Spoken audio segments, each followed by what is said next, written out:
வணக்கம். மத்திய பட்ஜெட்டை கண்டித்து சாலை மறியல் செய்ய முயன்ற இடதுசாரிகளுக்கும் போலீசாருக்கும் இடையே தள்ளுமுள்ளு ஏற்பட்டதால் பரபரப்பு. 50க்கும் மேற்பட்டோரை போலீசார் கைது செய்தனர். இனி விரிவான செய்திகள். அரியலூர் அண்ணா சிலை அருகில் மத்திய பாஜக அரசின் பட்ஜெட்டை கண்டித்து இந்திய கம்யூனிஸ்ட் கட்சி மற்றும் மார்க்சிஸ்ட் கம்யூனிஸ்ட் கட்சியின் சார்பில் ஆர்ப்பாட்டம் நடைபெற்றது. ஆர்ப்பாட்டத்தில் கார்ப்பரேட் கம்பெனிகளுக்கு சாதகமாக பட்ஜெட் தாக்கல் செய்யப்பட்டுள்ளது. கண்டிக்கத்தக்கது. தமிழகத்திற்கு எந்த ஒரு திட்டத்திற்கான நிதியோ இயற்கை பேரழிவுக்கான நிவாரண நிதியோ வழங்கப்படாதது கண்டிக்கத்தக்கது. அனைத்து மாநிலங்களுக்கும் உரிய முக்கியத்துவத்தை பட்ஜெட்டில் அறிவிக்கவில்லை என கூறி ஆர்ப்பாட்டத்தில் ஈடுபட்டனர்.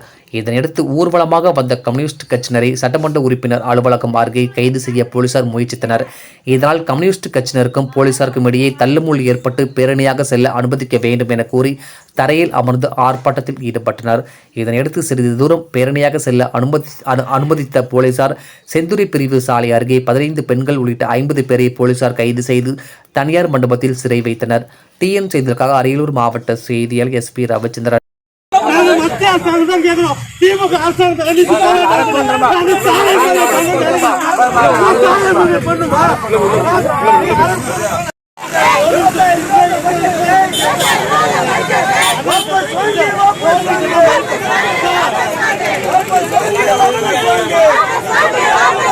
மோடி அரசு மோசடி அரசு மோடி அரசு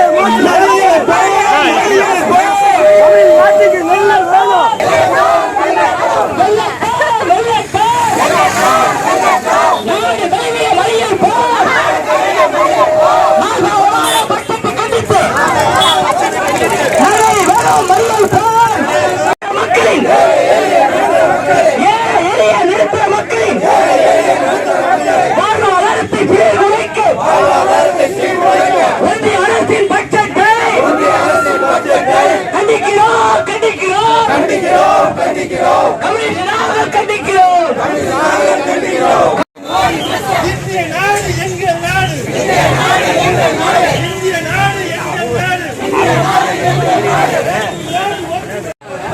நல்ல